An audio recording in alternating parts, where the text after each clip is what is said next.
This is my 2011 BMW 328i with xDrive, and in this video I'm going to give you a brief overview of the 5th generation of the 3 Series.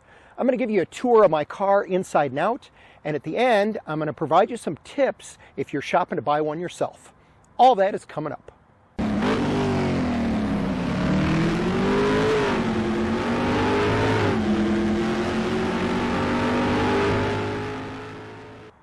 The 5th generation of the BMW 3 Series is commonly referred to as the E90 Series in BMW nomenclature. It was sold in the United States from the 2006 through the 2011 model year. This is a final model year 2011. And it came in a variety of different configurations. So the 4-door sedan version is referred to as the E90. If you have a wagon version, that one is an E91. If you have a 2-door coupe, it's referred to as an E92. And if you have a convertible version, it's referred to as the E93. This was an extremely popular vehicle worldwide.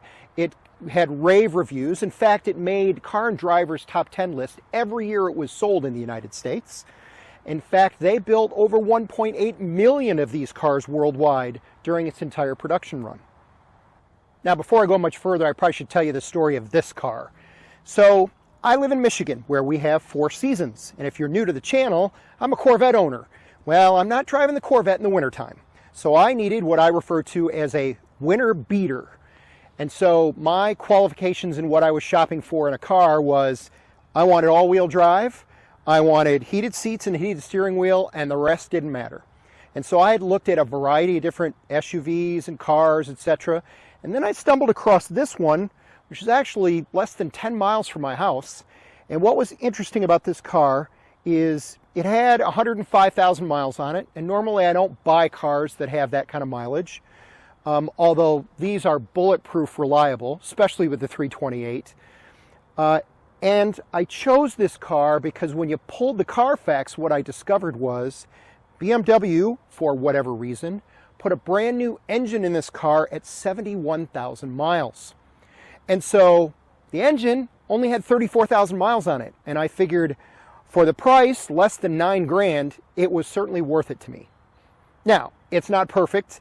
When I give you the tour around the outside, you'll see it's got lots of scrapes and dents, and it's not the prettiest thing in the world. It looks great from 10 feet away. But when you get up close, you can tell it's been through the ringer a few times. But she runs like a top and rips through the snow without any problem. Now, as I come around to the front of the car, you can see it is definitely showing the number of miles on it. You can see all the abuse the front end has taken over the years.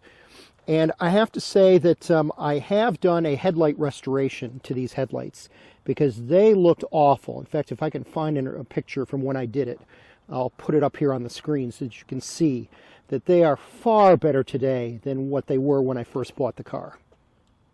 Engine options in the E90 started with this, the base motor. The 328i is a 3-liter inline 6-cylinder naturally aspirated engine. Makes about 231 horsepower, makes about 200 pound-feet of torque. Then there's the 335i. That is a turbocharged inline 6, making 302 horsepower and 300 pound-feet of torque. And then, of course, there was a turbo diesel for this series, and that was about 282 horsepower. Now, there's a 4th option, which I'm really not going to get into the details, and that was the M3. And so the M3 in this generation came with a V8 that made 414 horsepower. One of the items you want to look out for in these cars is the weather stripping. And you see it looks really good here, but if you go up along the top of the windshield, you can see how cracked it's become. And this is quite common on these 3 Series, the top windshield. The weather stripping gets cracked like that, and if it develops a leak, you'll have to replace it. The car comes with 17-inch wheels front and back, and in fact you can see here that I've done a couple of updates. I have put a new valve stem cover here, and I have replaced these center caps because they were pretty abused and beat up. I found some cheap Chinese knockoffs on eBay for about $60 to replace all 4. The E90 Series runs on premium unleaded, so it does require 91 octane or above. Although the owner's manual will tell you you can run 87 if you don't have access to premium fuel, but it is recommended that you run on premium. One of the interesting things about this fuel door is that if I lock the car you can't open that door.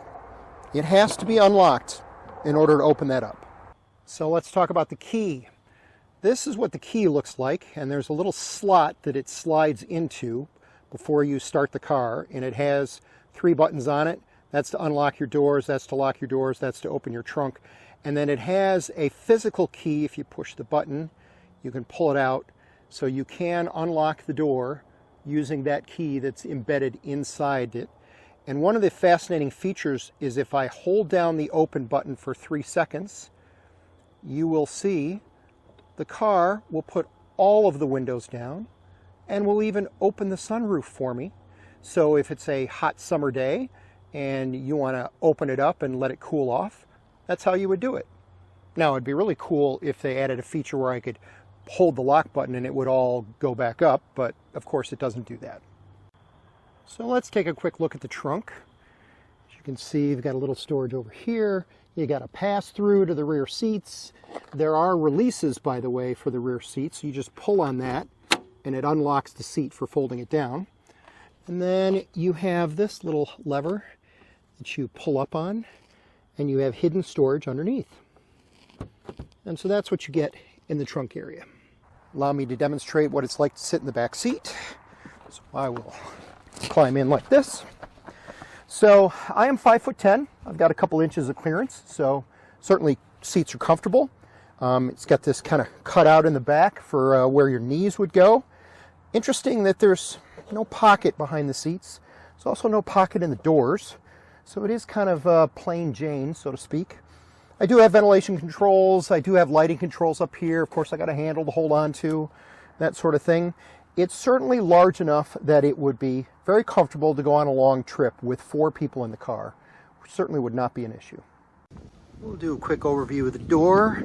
Obviously, a door handle, speaker, your controls for your mirrors, left and right. This is your adjustment for folding the mirrors back and forth, which as you can see here, fold them in and out. Windows, and then of course your window lock for your rear, and then of course you have a plastic cubby hole underneath. Here are your seat controls. Obviously you have memory capability with 2 different settings. You've got your tilt feature back and forth. You've got front, back, up, down, and then of course here this is for your lumbar support on the seats. Let's take a look at the left side on the interior. Your headlight controls, your fog lamps. As we go down here, you got your trunk release. You got your OBD2 connector is behind this plastic panel in order for hooking up a sensor and reading any engine codes. Here's where your hood release mechanism is. And now let's get inside and we'll talk about the rest of the controls. The vehicle has a tilt and telescopic steering wheel. In order to adjust it to the setting that you want, you pull this lever down on the steering column, and then as you can see, you can slide it up and down, you can pull it in and out, and you just find the position that feels most comfortable to you, and then you lock it back into place. All right, let's talk about the steering wheel controls. So on my left-hand side, I've got volume control. Of course, I've got my phone capability here. On the right-hand side, I can change my stations. I can set the climate control system to recirculate in the interior, and then this changes the source on the radio. So if I want to switch from AM to FM to satellite, that's the button that I would push to do that. Now, if I look over here on the left, I've got 2 stalks here. The top one is your turn signal up and down, and then your bottom one here is cruise control. And this is a little odd for me. I'm not used to this. To turn it on, you push it forward. To shut it, you can reduce your speed by pulling it towards you, increase the speed by pushing it that way, and then you can just click it up or down if you want to shut it off. And so that's where your cruise control is. Now, if I pan over to this side, that button you see there is for my heated steering wheel. And then this is for my windshield washers. And so it has, of course, an intermittent feature, and you just click that up and down to turn it on and turn it off. So let me show you where the key goes. If I turn the camera over here, you will see there's a slot right here where that key goes in, just like that. And then you push the start-stop button. And the engine starts up. Of course, you got to have your foot on the brake in order to do that. And then you can just push the button again to shut it off, and then push the key, and it will slide right out. All right, let's check out the center gauges. I'm going to start the car. There you go. And of course, I better put my seatbelt on because otherwise it's going to complain to me that I'm not wearing a seatbelt. You notice the light, the yellow light there in the center. That is a warning symbol because I have one of the rings in the headlight is actually out in this car right now. And that's what that symbol is trying to tell me. Obviously, you've got your speedometer on the left, you got your fuel gauge there on the bottom. On the right-hand side, you've got your tachometer.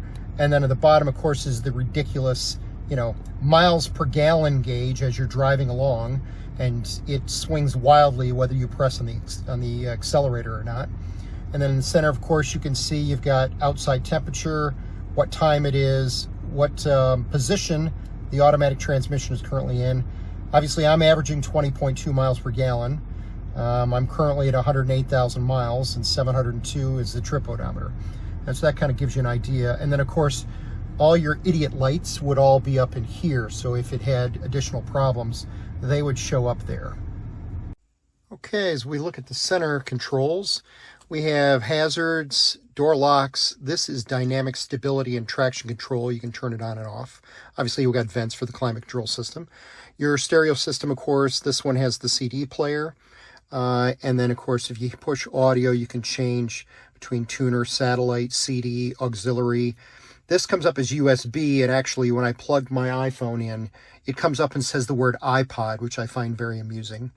Your climate control system is here. The buttons down below, for example, you only see one of them on this model. Let me see if I can zoom in. You can show you. This is a hill control. So if you're going down a steep incline, you can push that button. But these blanks that you see here, there was one, if you had the option for parking distance control, there'd be a button here. And then there would be another one if you had the roll-up sun blind in the rear window. You could push that button and the blind would go up and down. This model car doesn't have those features, but that's where those buttons would be if it had it. Obviously, you got a little cubby here. You've got your, in this case, automatic transmission. It does have a manual shift mode, of course, on this vehicle. You've got a cubby here. And then I'm going to open the center glove box. And you'll see you've got storage here, as well as, if I pull this out, you've got your lighter socket here. You got an auxiliary spot there for audio, and then I've got an iPhone lightning cable plugged into a USB port so that I can connect my iPhone to this car. And that is what's in your center glove box. And then obviously you've got your parking brake, and that kind of gives you a tour of the what the center controls down the center stack look like. The E90 series also offered the optional iDrive system. iDrive is an in-car communications and entertainment system that first appeared in the 2001 BMW 7 Series. Although my car didn't come with it, here's an image from another 2011 E90. You can see the screen embedded in the dash above the vents and the round controller just below the transmission. All right, let's cover the rearview mirror. So your rearview mirror has an auto dimming feature. It's got a sensor here. Obviously, it's showing you what direction I'm facing. It does, this particular car has the optional universal remote for your garage door. As I go up top here, you can see it has microphone for your hands-free phone. This is an SOS feature if you need to call for help. This is your interior lights. There's one on each side, of course. And then there's interior lighting, is that one there. And then this is for my sunroof, which if I pan around, you can see the sunroof. If I press the button once, it will do the tilt feature. And then, of course, if I hold it back, it will open all the way. Or if I push it forward, it'll close all the way. And of course, it has a sunshade that pulls across. I have now come over to the passenger side of the car, so I'm going to show you one of the features of this car, which I find somewhat ridiculous, to be honest with you. It's almost like it was an afterthought for BMW. But these, if you're wondering what that is a cup holder. And so if I push it, the cup holder pops out. And so there's one for the driver and there is one for the passenger. They're kind of flimsy. They can easily break, so you got to be careful with those. And then of course you have a glove box under here, which I can open up. And then I'm going to pan down so that you can see this. But down here, if you look carefully right in here, this is actually a lock mechanism for the trunk. So you can throw this switch and lock the trunk from in here so that it cannot be opened. And then in theory, I guess, you would lock your glove box. And if you handed the car to the valet, he would not be able, without the key, he would not be able to get in the trunk of your car. So as I mentioned, I've had the car for about a year. I put a little over 3,000 miles on it, most of it in the wintertime. And it has performed wonderfully through the snow and ice we get in Michigan. So the fact that it's got all-season radials and all-wheel drive, heated seats, heated steering wheel, it accomplishes all the things that I want it to. So it has a near 50-50 weight distribution, handles really well, it's got good visibility. So, you know, at that price range, you know, I think I mentioned I paid less than $9,000 for it. It's really a lot of car for the money. Now, the thing about BMWs, of course, is they need to be properly maintained. And so if you're shopping to buy one, you're going to want to look out for the usual things. You know, can you find a one-owner vehicle? Can you find a vehicle that's had routine maintenance done? Or perhaps even the maintenance was all done by a local dealership. Those sorts of things. There are a number of items to look out for if you're shopping for an E90 Series BMW. So one of which I already mentioned, which is the weather stripping around that front windshield. But there's a lot of items under the hood that could be potential problems. So they have had various issues with the oil filter, and the housing around it is mounted at the top of the engine. And so there's a gasket there where that housing that has a tendency to leak. So you're going to want to look for that. Valve cover gaskets, you're going to want to look for leaking around the valve cover gaskets. You can get coolant leak around the thermostats. You want to keep an eye on that. And then there's a few other things that this series has had issues with. High pressure fuel pump. You've got an electronic water pump that sometimes can go bad. Fuel injectors can be an issue. You can have problems with the power locking mechanisms inside the car. So there's a number of items. Now, I don't mention all these to warn you off of buying an E90 Series. I'm just saying these are some of the common things that people talk about that have failed in this series of BMW. And that is the overview of my 2011 BMW 328i with xDrive, the E90 Series. If you're an E90 owner, did I miss something? Drop me a comment below and let me know what you think. My name is Tom Stroup, and you've been watching Find the Right Road. If you enjoyed this video, please click the like button and consider subscribing to my channel.